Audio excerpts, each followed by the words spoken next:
मुक़द्दस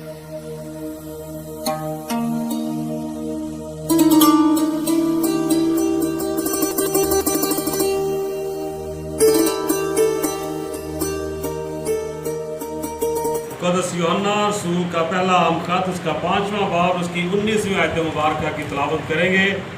खुदावंद के पाक कलाम में इस तरह लिखा गया है, हम जानते हैं कि हम खुदा से हैं और सारी दुनिया उस शरीर के कब्ज़ा में पड़ी हुई है। खुदावंद के पाक कलाम का पढ़ा सुना जाना हम सब के लिए बाइस बरकत हो, आमीन। खुदावंद की शुक्रगुजारी करते हैं कि खुदावंद ने हमें अपनी पनाह में रखा, हमें अपनी मुहाफ़ज़त में रखा। और जब हम समझते हैं कि हम महफूज हैं, तो कभी भी हमें ये नहीं सोचना चाहिए कि ये हमारी हिकमत अमली है, कि हम अपनी हिकमत अमली से महफूज हैं, हम अपनी अक्लमंदी से जो है वो बचे हुए हैं। बाइबल मुकद्दस में लिखा हुआ है, खुदावंद यीशु मसीह ने फरमाया कि तुम इस दुनिया में रहते हुए मुसीबतें उठाते हो। ईमानदार शख्स जो है या रास्तबाज शख्स जो है, वो कहीं पर भी कभी भी महफूज अपने आप को ना समझे। अब ये बिल्कुल मुतजाद बात है जो मैंने की है। कोई कह सकता है कि देखिए नहीं, खुदा के कलाम में तो इतने वादे हैं, बाइबल मुकद्दस में तो वादों का खजाना है ईमानदार के लिए। तो भाई बाइबल मुकद्दस में ईमानदारों के लिए जहाँ पर वादों का खजाना है, वहाँ पर साथ ही साथ बाइबल मुकद्दस और भी बहुत कुछ बताती है कि जितने लोग रास्तबाजी के साथ जिंदगी गुजारना चाहते हैं वो सब के सब सताए जाएंगे। तो ईमानदार जो है वो तो अपने घर में भी महफूज नहीं है। एक ईमानदार जो है वो तो अपने रिश्तेदारों में भी महफूज नहीं है। एक ईमानदार जो है वो तो अपने गली मोहल्ले वालों के नज़दीक भी महफूज नहीं है। यहाँ तक कि अगर खादम की बात करें तो वो अपनी कलीसिया में भी महफूज नहीं है। कलीसिया ने भी खादम पर जो है वो पूरे जो है ना वो CCTV कैमरे फिट किए होते हैं कि कब कोई ऐसी बात निकले और हम बात का बतंगड़ बनाएं या पलंदा बना के तो पादरी साहब के गले में डालें। तो एक ईमानदार जो है उसकी तो फिर बात ही अलग है ना। एक खादम जो है वो महफूज नहीं है, तो एक आम ईमानदार शख्स जो है वो इस दुनिया में कैसे महफूज है। तो बात मैं ये कर रहा था कि अगर हम कभी अपने आप को महफूज समझें या हम अपने आप को सिक्योर समझें, तो कभी भी हमें ये नहीं सोचना चाहिए कि ये हमारी अपनी हिकमत अमली है या अपनी कोशिश या स्ट्रगल से हम लोग महफूज हैं। बाइबल मुकद्दस बताती है कि खुदा ही वाहद एक ऐसा सहारा है जो बरीनो इंसान को महफूज रखता है और अपने डरने वालों को संभालता है। हालेलुया। तो सारी इज्जत और सरा जलाल खुदावंद यीशु के नाम के लिए है कि वो अपने वादा के मुताबिक जिस तरह उसने फरमाया कि मैं तुम्हें यतीम ना छोड़ूंगा, मैं फिर तुम्हारे पास आऊँगा। तो बेशक खुदा आज अपने आप को मुख्तलिफ ज़राए से जाहिर करता है कि मैं तुम्हारे साथ हूँ। तो आज हम लोग इसी सिचुएशन के बारे में बात करने वाले हैं कि ऐसी सिचुएशन जो है वो क्यों पैदा होती है और किसके ज़रिए पैदा हो जाती है, क्यों पैदा होती है, कौन ऐसी सिचुएशन क्रिएट करता है और किसके ज़रिए ऐसी सिचुएशन जो है वो करता है। यानी कि मुल्क की हालात ख़राब हो जाए, पूरी दुनिया में जो है वो हलचल मच जाए, तमाम ममालिक जो हैं उनमें अजीबो गरीब सा जो है वो खौफो हरास फैल जाए। ऐसा क्यों होता है, किसकी वजह से होता है, और जो करता है ऐसा उसके पास कौन कौन से सोर्सेज हैं, कौन कौन से ऐसे ज़राए हैं जिनको वो इस्तेमाल करके ऐसे हालात पैदा कर देता है कि पूरी दुनिया में खौफ व हरासत की फिजा फैल जाती है। तो आयत मुबारक जो आज की हमारी मरकजी आयत मुबारक है उसको हमने तलावत किया तो लिखा हुआ मिलता है, खुदावंद के बंदा ने फरमाया कि हम जानते हैं कि हम खुदा से हैं और सारी दुनिया उस शरीर के कब्जा में पड़ी हुई है। इसका मतलब ये हुआ कि सारी दुनिया जो है वो इब्लीस के कब्जे में है। अच्छा, बाइबल मुकद्दस क्या बताती है कि अमन और सुलह और सलामती का शहजादा कौन है? अमन और सुलह सलामती का शहजादा कौन है? खुदावंद यीशु मसीह। तो बादमनी फैलाने वाला कौन है? बादमनी तो फिर इब्लीस फैलाता है ना। खुदावंद यीशु मसीह ने फरमाया कि चोर नहीं आता मार डालने, हलाक करने और तबाह करने को, तो उसका तो ये काम है करना। मैं इसलिए आया हूं कि लोग जिंदगी पाए और कसरत की जिंदगी पाए। खुदावंद यीशु मसीह जो है वो सुलह और सलामती का शहजादा है, जबकि इब्लीस जो है वो उसके बरक्स काम करता है। बाइबल मुकद्दस को जब हम लोग पढ़ते हैं तो खुदावंद यीशु मसीह की जब आजमाइश इब्लीस करता है और उसे मुंह की खानी पड़ती है, तो फिर लिखा हुआ है कि जब इब्लीस सारी आजमाइशें कर चुका तो कुछ अरसा के लिए उससे जुदा हो गया। कुछ अरसा के लिए, इसका मतलब कि जान उसने छोड़ी नहीं है। तो अब जो है खुदावंद यीशु मसीह के बाद अब उसके लोग इस दुनिया में हैं, तो उसके लोगों को परेशान करने के लिए वो ये सारे मामलात करता है। और ये बात तुम्हें पता चल गई कि बादमनी फैलाना, खौफ व हरासत फैलाना, खुदा के पाक कलाम में लिखा है कि खुदा ने हमें दहशत, डर और खौफ और दहशत की रूह नहीं दी, बल्कि दलेरी की रूह दी है। तो दहशत की रूह जो है वो कौन सी है? फिर खुदा की रूह जो है वो तो दहशत नहीं फैलाती ना। तो दहशत कौन फैलाता? दहशत तो फैलाता इब्लीस। तो सबसे बड़ा दहशतगर्द कौन हुआ? सबसे बड़ा दहशतगर्द जो है वो तो फिर इब्लीस है। और बाइबल मुकद्दस इस बात की तस्दीक करती है कि दुनिया में इस तरह के मामलात क्रिएट करना या ऐसी सिचुएशन पैदा कर देना, ये इब्लीस का काम है। अच्छा, अब वो करता किस तरह से? कौन से ऐसे सोर्सेज हैं जिनको वो इस्तेमाल कर सकता है, कौन से ऐसे जराए हैं जो वो इस्तेमाल कर सकता है? तो यहाँ पर क्या लिखा हुआ है कि हम जानते हैं कि हम खुदा से और बाकी सारी दुनिया उसके कब्जा में। तो इसका क्या मतलब निकलता है कि जब सारी दुनिया उसके कब्जा में है, तो फिर सारी दुनिया जब उसके कब्जा में है, तो फिर वो किसी को भी किसी भी काम के लिए कभी भी कहीं भी यूज कर सकता है।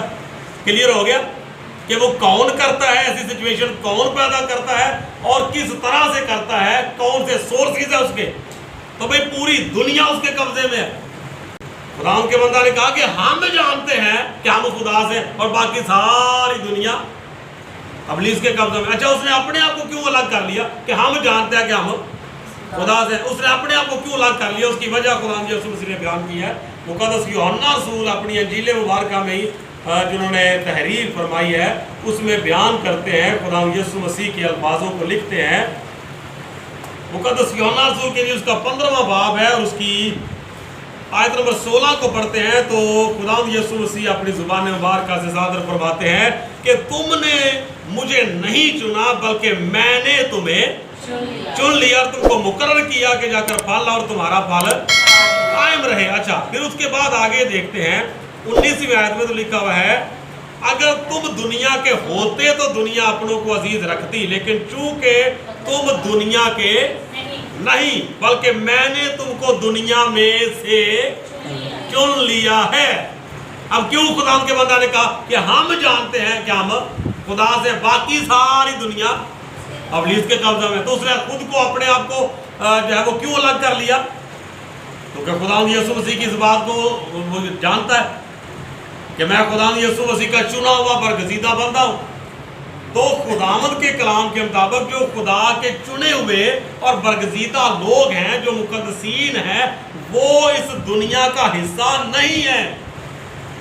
जो इस दुनिया से निकल चुके हैं, अलग हो चुके हुए हैं, वो इस दुनिया में रहते जरूर हैं लेकिन इसका हिस्सा वो नहीं है।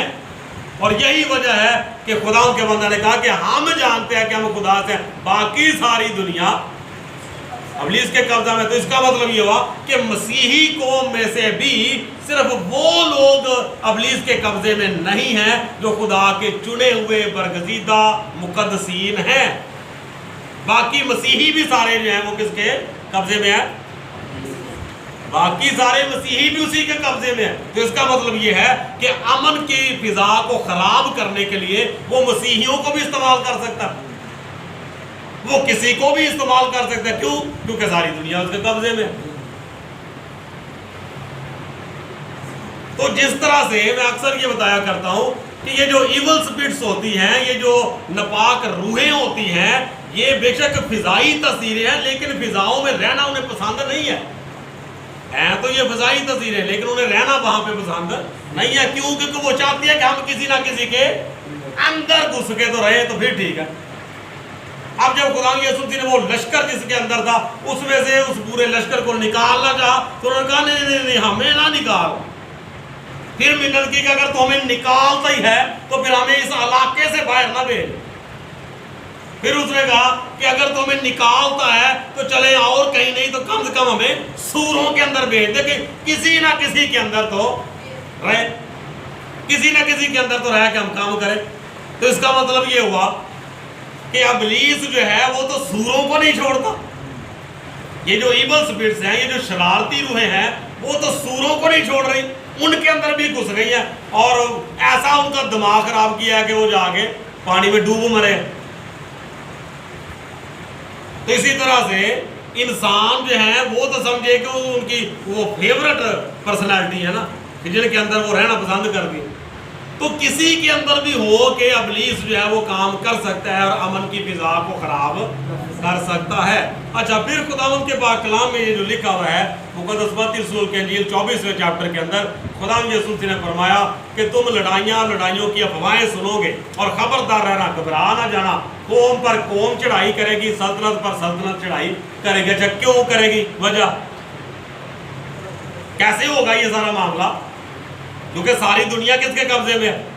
اب یہ ساری سلطنت پر سلطنت چڑھائی کرے گی. تو اب ہوا کیا؟ اس نے خداوند یسوع مسیح کو پہاڑ پر لے جا کر کیا کہا کہ یہ ساری سلطنتیں اور ان کی ساری شان و شوکت میرے اختیار میں ہے. تو اس کا مطلب کہ ساری سلطنتیں بھی اس کے اختیار میں, ساری دنیا بھی اس کے قبضہ میں. تو اب اس کا طریقہ کار شروع سے کیا ہے کہ دونوں بھائیوں کو آپس میں لڑوا دینا. جو خدا یسوع نے فرمایا کہ وہ شروع سے ہی خونی ہے. تو شروع سے کہاں سے شروع ہوا؟ پہلا خون کہاں پہ کروایا؟ عدن میں. ٹھیک ہے, عدن سے باہر نکلے تو پہلا خون کروایا. تو وہ کون تھے خون؟ ایک دوسرے کے جان کے دشمن بنے, دونوں بھائی تھے. تو اسی طرح سیم جو ہے آج بھی اس کا فارمولا یہی ہے کہ سلطنت پر سلطنت چڑھائی کرے گی. کیوں؟ پیچھے کام کون کر رہا ہے؟ پیچھے کون کام کر رہا ہے؟ ایول سپرٹس ہے نا, ابلیس ہے, اس کا ہی پروپیگنڈا ہے. تو اس سارے معاملے کو بگاڑنے کے لیے لازمی کہ اسے کو بڑا کوئی پلندہ جو ہے بہت بڑا کوئی پروپیگنڈا کرنا پڑے. وہ کسی ایک بندے کو بھی استعمال کر سکتا ہے اور وہ کوئی بھی ہو سکتا ہے. میں یہ نہیں کہہ رہا کہ مسیحیوں میں سے تو کوئی نہیں ہو سکتا, ان میں سے بھی ہو سکتا. ہاں, اگر نہیں ہو سکتا تو صرف ان میں سے نہیں ہو سکتا جو اس دنیا سے الگ ہے, جو خدا کے برگزیدہ لوگ ہیں, جو چنے ہوئے لوگ ہیں, جو مقدسین ہیں, جن کو خدا نے اس دنیا سے الگ کر لیا ہوا ہے. وہ امن کے بانی کے شاگرد ہیں. وہ جہاں پر بھی جائیں گے وہ گھر میں رہیں گے تو گھر میں بھی کوشش کریں گے کہ امن ہی رہے. وہ رشتہ داروں میں بیٹھیں گے تو کوشش کریں گے کہ امن ہی رہے. وہ محلے داری میں بیٹھیں گے تو وہاں پر بھی کوشش کریں گے کہ امن ہی رہے.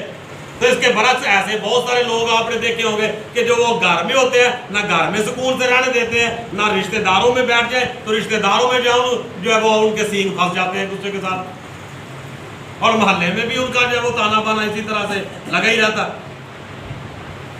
تو اس کا مطلب یہ ہے کہ جو امن کے بانی کے شاگرد ہیں صرف وہ امن کی فضا قائم کرتے ہیں, باقی نہیں کرتے. تو خداوند کے پاک کلام کے مطابق دیکھیں, مکاشفہ کی کتاب نکالیے, وہاں سے ایک حوالہ پڑھ دیں, اس کے بعد پھر دعا کریں گے. مکاشفہ کی کتاب میں سے ہم دیکھتے ہیں مقدس یوحنا عارف کا مکاشفہ ہے, اور یہاں پر ہم ایک حوالہ پڑھتے ہیں.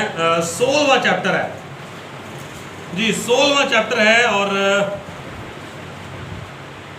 یہاں پر 14ویں آیت میں لکھا ہوا ہے, یہ شیاطین کی نشان دکھانے والی روحیں ہیں جو قادر مطلق خدا کے روز عظیم کی لڑائی کے واسطے जमा करने के लिए सारी दुनिया के बादशाहों के पास निकल कर जाती हैं। किस मकसद के लिए? किस मकसद के लिए बादशाहों के पास जाती है? लड़ाई करवाने के लिए। तो जाके अजीब सी जो है वो, जिस तरह ये मच्छर जो है वो कानों में आके बिड़बड़ाता है ना, मक्खियां जो है वो अपनी बिड़बड़ाहट पैदा करती हैं, मच्छर जो है वो अपनी आवाज़ निकाल, सेम इसी तरह से ये जो शरारती रूहें हैं, ये जो शयातीन की रूहें हैं, ये बड़े बड़े जो सल्तनतों के मालिक हैं, जो सल्तनतों को चला रहे होते हैं, पोशीदगी में उनकी ख्वाबगाह के अंदर जाके उनको ऐसी तहरीकें देती हैं, ऐसी तहरीकें देती हैं, ऐसे ख्यालात, ऐसे वसवसे उनके अंदर पैदा कर देती हैं कि सुबह उठते ही जो है वो कोई ना कोई नया ही कानून बनाता, और वो कानून जो है वो किसी के तो हक में होता है और किसी के खिलाफ हो जाता है। तो जब खिलाफ हो जाता है तो वो सल्तनत एक दूसरे के मुखालिफ हो जाती है और इस तरह से फिर एक दूसरे पे चढ़ाई करने की कोशिश करती है। तो वो बात पूरी होती है कि सल्तनत पर सल्तनत चढ़ाई करेगी। तो ये चीज़ हम लोगों ने समझी है कि ये जो मुल्क की फिजा खराब हुई है, असल में ऐसा होता क्यों है, कौन ऐसा करवाता है, किसके जरिए करवाता है, कि हम कौन कौन से उसके सोर्सेज है, कौन कौन से उसके जराए हैं, कैसे मामलात जो है वो पैदा हो जाते हैं, या ऐसे हालात पैदा हो जाते हैं कि खौफ व हरासत जो है वो पूरी दुनिया में फैल जाता। तो मेरा ख्याल है कि बात समझ में आ गई होगी। तो कोशिश हमें ये करनी है कि हम इब्लीस के हथियार ना बने। लोगों को, इंसानों को इब्लीस जो है वो बतौर tool, as a tool use करता है। तो जब एज ए टूल यूज करता है तो फिर जिसको मर्जी कर लेता है, जहां पर मर्जी कर लेता। क्यों? क्योंकि सारी दुनिया तो उसके कब्जे में है। तो जब कब्जे में है तो वो कभी भी, कहीं भी, किसी को भी जिस तरह चाहे वो यूज कर सकता है। तो कोशिश हमें ये करनी है कि हम उसके हथे ना चढ़े। अच्छा, जो दुनिया उसके कब्जे में है उनको तो वो अपनी मर्जी से इस्तेमाल कर लेता है, तो बाकी जो खुदा के बरगजीदा लोग हैं उनको इस्तेमाल करने के लिए ना उसे खुदा से मांगना पड़ता है। उनको इस्तेमाल करने के लिए खुदा से इब्लीस को, खुदा के लोगों को मांगना पड़ता है। जिस तरह खुदा यीशु ने फरमाया कि शमाउन शमाउन, इब्लीस ने तुम लोगों को मुझसे मांग लिया है ताकि गेहूं की तरह फटके। तो खुदा के जो लोग हैं, इब्लीस को वो लोग, खुदा के लोग खुदा से मांगने पड़ते हैं।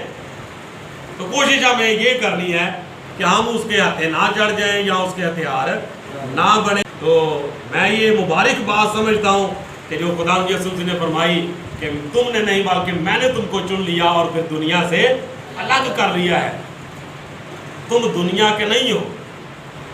जिस तरह खुदा यीशु ने फरमाया ना कि तुम दुनिया के हो, मैं दुनिया का नहीं हूँ, इसी तरह खुदा के लोग जो हैं वो भी दुनिया के नहीं रहते। जब खुदा चुन लेता है तो फिर वो भी दुनिया के नहीं रहते। लेकिन अगर हम फिर भी दुनियादारी में भाग भाग के घुसने की कोशिश करते हैं तो लाजमी बात है कि हम इब्लीस के हत्थे चढ़ जाएंगे और वो एज ए टूल हमें यूज करेगा, और जहाँ पे मर्जी, जब चाहे, जैसे चाहे, जहाँ चाहे वो हमें यूज करेगा। तो इसलिए कोशिश करनी है कि हम उसके हथे ना चढ़े। हालेलुया। खुदा आप सबको बरकत दे आज के इस बात कलाम को। आमीन।